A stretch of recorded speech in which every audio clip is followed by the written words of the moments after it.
வணக்கம். என் பெயர் மீனா. நான் ஒரு சிறிய கிராமத்தில் பிறந்து வளர்ந்த சாதாரண கிராமத்து பெண். என் சிறிய வயது முதல் இன்று வரை என் வாழ்க்கையில் எல்லா நினைவுக்கும் அந்த கிராமத்துடன் தான் இணைந்திருக்கின்றது. பச்சை வயல்கள், மண் வாசனை, மாலை நேரங்களில் வீடு திரும்பும் மாடுகள், காற்று வீசும்போது மரங்களின் சத்தம், இவையெல்லாம் என் குழந்தை பருவத்தை அழகாக மாற்றும் நினைவுகள். எங்கள் குடும்பத்தில் மொத்தம் 5 பெண் குழந்தைகள். நான் தான் முதல் பெண் குழந்தை. எனக்கு கீழ் 2 தங்கைகள், 2 தம்பிகள். வீட்டில் பெரியவள் என்பதனால் என் தம்பி தங்கைகளுக்கு நான் ஒரு அக்காவாக மட்டும் இல்லாமல் சில நேரங்களில் அம்மாவைப் போலவும் இருக்கின்றேன். அவர்கள் எல்லாம் இன்னும் படித்து கொண்டு இருக்கின்றார்கள். அவர்கள் எதிர்காலம் நல்லா இருக்க வேண்டும் என்பதுதான் என் மனதில் இருக்கும் பெரிய ஆசை. எங்கள் அப்பா தினமும் கூலி வேலை செய்துதான் சம்பாதிப்பவர். காலையில் வீட்டை விட்டு வேலைக்கு செல்வார்கள், மாலையில் நேரத்துடன் திரும்பி வந்து விடுவார்கள். அந்த ஒரு நாளில்தான் உழைப்பால் எங்கள் குடும்பம் இயங்கிக் கொண்டிருக்கின்றது. எங்கள் அம்மா எப்பொழுதாவது கிடைக்கும் வேலைகளை சென்று அப்பாவிற்கு உதவி செய்வார்கள். கிராமத்து வாழ்க்கை என்பதால் எங்களுக்கு பெரிய வசதிகள் இல்லை. பண வசதி இல்லாவிட்டாலும் எங்கள் வீட்டில் சந்தோஷம் குறைவே இல்லை.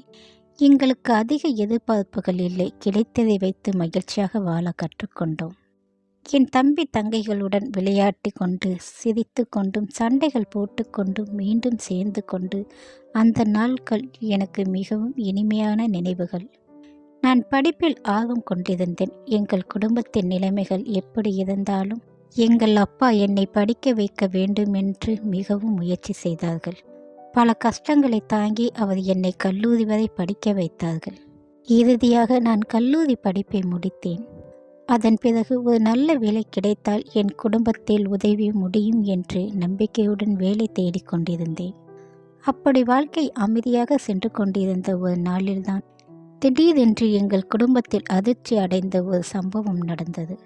அன்றைய நாள் வழக்கம் போல் அப்பா வேலைக்கு சென்றிருந்தால் வேலை சென்று கொண்டிருக்கும் போது திடீரென்று அவருக்கு கடுமையான வயிற்று வலி ஏற்பட்டது. அந்த வலி அதிகமாக இருந்ததால் அவர் அங்கேயே விழுந்து போகும் அளவிற்கு கஷ்டப்பட்டார். அப்பாவை பார்த்தவர்கள் உடனே எங்களுக்கு தகவல் சொன்னார்கள். நாங்கள் எல்லாம் பதறிதான் ஓடினோம். கிராமத்தில் சிறியதாக மருத்துவ வசதி இல்லாமல் உடனே அப்பாவை நகரத்துக்கு அழைத்து சென்றோம். மருத்துவமனைக்கு கொண்டு சென்ற பின் டாக்டர் பல பரிசோதனைகள் செய்தார்கள். நாங்கள் வெளியே நின்று கொண்டு பதறிக்கொண்டு காத்திருந்தோம். சில நேரம் கழித்து டாக்டர் வெளியே வந்தார். அவருடைய முகத்தை பார்த்ததும் எங்களுக்கு ஏதோ ஒரு பெரிய பிரச்சனை என்று புரிந்தது. அவர் சொன்ன செய்தி எங்களுக்கு முற்றிலும் அதிர்ச்சி அளித்தது. உங்கள் அப்பாவின் கிட்னி ஃபெயில் ஏற்பட்டு விட்டது. உடனே அறுவை சிகிச்சை செய்து கிட்னியை மாற்ற வேண்டும். இல்லை என்றால் அவரை காப்பாற்றுவது மிகவும் கடினம் என்று டாக்டர் சொன்னார்கள். அந்த வார்த்தை என் காதில் விழுந்ததும் என் உலகமே நின்று போனது போல் இருந்தது. என் அம்மா அங்கேயே அழ ஆரம்பித்து விட்டார்கள். என் தம்பி தங்கைகள் பயந்து என்ன நடக்கிறது என்று புரியாமல் என்னையே பார்த்து கொண்டிருந்தார்கள். அந்த நேரத்தில் என்ன செய்ய வேண்டும் என்று எனக்கு புரியவில்லை. சிகிச்சைக்கு மிகப்பெரிய பணம் தேவைப்பட்டது. எங்கள் குடும்பத்தின் நிலைமைக்கு அது முடியாத ஒன்று இருந்தது. இருந்தாலும் அப்பாவை காப்பாற்ற வேண்டும் என்ற எண்ணம் மட்டும் எங்களுக்குள் இருந்தது. அந்த நேரத்தில் உறவினர்கள், நண்பர்கள், தெரிந்தவர்கள் யாரிடம் முடிந்ததோ அவர்களிடம் உதவி கேட்டோம். பலரிடம் கடன் வாங்கினோம். அந்த பணத்தை சேர்த்து எப்படியாவது அப்பாவுக்கு அறுவை சிகிச்சை செய்ய ஏற்பாடுகள் செய்தோம். சில நாட்கள் மருத்துவமனையில் இருந்து பிறகு அப்பாவிற்கு அறுவை சிகிச்சை வெற்றிகரமாக முடிந்தது. சில வாரங்கள் சிகிச்சை பெற்று அவர் மெதுவாக குணமடைந்து வீட்டுக்கு திரும்பினார். அப்பா மீண்டும் எங்களுக்கு வீட்டுக்கு காலடி எடுத்து வைத்த நாள் அந்த நாள்தான் எங்களுக்கு பெரிய சந்தோஷத்தை தந்த நாளானது. அந்த சந்தோஷம் நீண்ட நாளைக்கு நீடிக்கவில்லை. அந்த அறுவை சிகிச்சைக்கு பிறகு அப்பாவின் உடல் முழுமையாக பலன் பெறவில்லை. முன்பு போல் அவர் கடுமையாக வேலை செய்ய முடியவில்லை. வீட்டில் இருந்து ஓய்வெடுக்க வேண்டிய நிலைமை ஏற்பட்டது. அதற்குள் நாங்கள் எடுத்த கடன்கள் அதிகமாகிவிட்டது. நாட்கள் கடந்து போக போக கடன் கொடுத்தவர்கள் அனைவரும் எங்கள் வீட்டுக்கு வந்து பணம் கேட்க ஆரம்பித்தார்கள். தினமும் யாராவது வந்து எப்பொழுது பணம் தரப்போகிறீர்கள் என்று கேட்க ஆரம்பித்தார்கள். அவர்களுக்கெல்லாம் பதில் சொல்லுவது வெறுப்பாகிவிட்டது. அம்மா கவலையாக இருந்தார்கள். தம்பி தங்கைகள் படிப்பை தொடர வேண்டிய நிலைமை. வீட்டில் வருமானம் இல்லை. நாங்கள் கூலி வேலைக்கு சென்றாலும் அந்த வருமானம் வீட்டு செலவு கூட போதவில்லை. கடன் அடைப்பது பெரிய ஒரு கனமாக மாறியது. நான் கல்லூரி படித்திருந்தாலும் கிராமத்தில் எனக்கு ஏற்ற வேலை எதுவும் கிடைக்கவில்லை. கிராமத்து பெண்களுக்கு வேலை வாய்ப்பு மிகவும் குறைந்தது.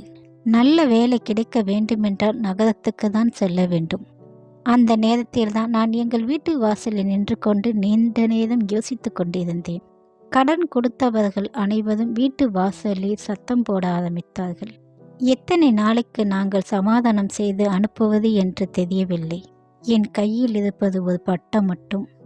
அதே என் தோளில் இருந்த முழு குடும்பத்தின் பொறுப்பு. என் தம்பி தங்கைகள் எதிர்காலம். என் அம்மாவின் கண்ணீர், வேலைக்கு செல்ல முடியாமல் பாதித்திருக்கும் என் அப்பாவின் நிலைமை. இது எல்லாவற்றையும் நினைக்கும்போது என் மனம் கலங்கியது.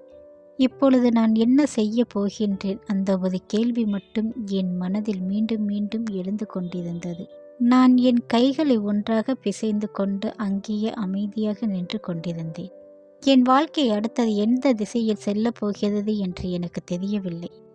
அந்த நாளில்தான் என் வாழ்க்கை உண்மையான போராட்டங்களை ஆரம்பிக்கப் போகிறது என்பதை அப்பொழுது நான் அறியவில்லை. அப்பொழுது எங்கள் சித்தப்பா வந்தார்கள். எங்கள் நிலைமை அவருக்கு நன்றாகவே தெரியும். எங்கள் அப்பாவின் பிறந்த தம்பி. அவர் எங்களுக்கென்று எதுவும் செய்ததில்லை. இன்னும் சொல்ல போனால் அவர் நல்ல வசதியுடன் இருந்தார் என்று வரை அவருடன் போய் நாங்கள் எதுவும் கேட்டதில்லை. எங்கள் நிலைமையை தெரிந்து கொண்டு சித்தப்பா எங்கள் வீட்டுக்கு வந்தார். உங்கள் மீனாவிற்கு பெரிய நகரத்தில் நான் வேலை வாங்கி கொடுக்கின்றேன். அங்கு வேலையை கற்றுக்கொண்டால் அவளுக்கு நல்ல சம்பளம் போகும். உங்கள் கஷ்டங்களும் தீர்ந்துவிடும் என்றார். அந்த பேச்சை கேட்டு அனைவரும் நம்பினோம். சித்தப்பாவை நான் முழுமையாக நம்புகிறேன் என்று அப்பா சொன்னார். பின் என் குடும்பத்தின் நிலைமையின் காரணமாக நான் ரயில் நிலையம் சென்றேன். வீட்டில் அனைவரிடமும் சொல்லிவிட்டு பின்பு அங்கு நான் நகரத்துக்கு சென்றேன். சித்தப்பா ரயில் இறங்கி என்னை அங்கு உட்கார வைத்தார்கள். உனக்கு நான் டீ வாங்கி கொண்டு வருகிறேன் என்று சொன்னார். ஆனால் 2 மணி நேரம் கழித்து வரவில்லை. எனக்கு என்ன செய்வது என்று புரியவில்லை. அது புதிய இடம், புதிய மனிதர்கள், அனைவரும் புதுசாக இருந்தார்கள். நான் அங்கேயே நின்று கொண்டிருந்தேன். அப்பொழுது 45-50 வயது இருக்கின்ற பெண்மணி என்னிடம் வந்தாள். உங்கள் சித்தப்பா உன்னை அழைத்து போக சொன்னார் என்று கூறினார். நான் வேலைக்குத்தானே என்னை அழைத்து போக சொல்கிறார்கள் என்று கேட்டேன். உன்னை வந்து பார்ப்பார் என்று சொன்னார். நான் அந்த பெண்மணி சொன்ன இடத்துக்கு சென்றேன். அது ஒரு பெரிய வீடு, நகரத்துக்கு வெளியேதான் இருந்தது. அங்கு அதிகமாக ஆட்கள் நடமாட்டம் இல்லை. இன்னும் சொல்ல போனால் அதிக வீடுகளும் இல்லை. அந்த வீட்டில் 15-18 வயது உள்ள பெண்கள் இருந்தார்கள். எனக்கு என்ன நடக்கிறது என்று தெரியவில்லை. நான் அந்த பெண்மணியிடம் நான் வீட்டுக்கு செல்ல வேண்டும் என்றேன். உங்களுக்கு வேலை வாங்கி தருகிறேன் என்று சொன்னார்கள். சித்தப்பா எங்கே என்று கேட்டேன். அப்பொழுது அந்த பெண்மணி சொன்னது எனக்கு அதிர்ச்சி அளித்தது. உங்கள் சித்தப்பா உங்களை இங்கு விட்டுவிட்டு சென்றார்கள். இங்கு நீதான் இருக்க வேண்டும். இங்கு வருகின்ற ஆண்களிடம் சந்தோஷமாக இருக்க வேண்டும். பணத்தை கொடுக்க வேண்டும் என்றார்கள். அப்பொழுதுதான் ஏமாந்த கதை எனக்கு தெரிந்தது. சொந்த சித்தப்பாவை என்னை இப்படி ஏமாற்றினார்களே. நான் அழுதால் மட்டுமே முடிந்தது. ஆனால் அங்கிருந்து வெளியே வர முடியவில்லை. என்ன செய்வது என்று எனக்கு தெரியவில்லை. அப்பொழுது இருட்டு அறையில் என்னை கொண்டு போய் அந்த பெண்மணி விட்டார். அங்கு சில ஆண்கள் வந்தார்கள். நான் யாரிடமும் ஒத்துக்கொள்ளவில்லை. இந்த பெண்மணி போக போக பழகிவிடுவார் என்றார்கள். வேறு வழியில்லை. இதனால் என் கற்பு பாதுகாக்கப்பட்டது. ஆனால் அங்கிருந்து நான் தப்பிக்க வேண்டும். என்ன செய்வது என்று எனக்கு தெரியவில்லை. அங்கிருந்து சில பெண்களிடம் பேசினேன். அப்பொழுதுதான் என் நண்பன் வனிதா, இங்கு அடிக்கடி என்ஜிஓ அக்கா வருவார்கள், அவர்களிடம் சொல்லலாம் என்றார்கள். அப்பொழுது அவர்கள் வந்தார்கள். யாருக்கும் தெரியாமல் நான் தொலைபேசி நம்பர் வாங்கினேன். அப்பொழுது அந்த இரவில் அங்கிருந்த தொலைபேசியில் பேசினேன். வனிதாவிடம் இங்கு என்ன நடக்கிறது என்று சொன்னேன். வனிதா புரிந்து கொண்டார்கள். இங்கிருந்து என்னை காப்பாற்ற வேண்டும் என்ற முடிவு.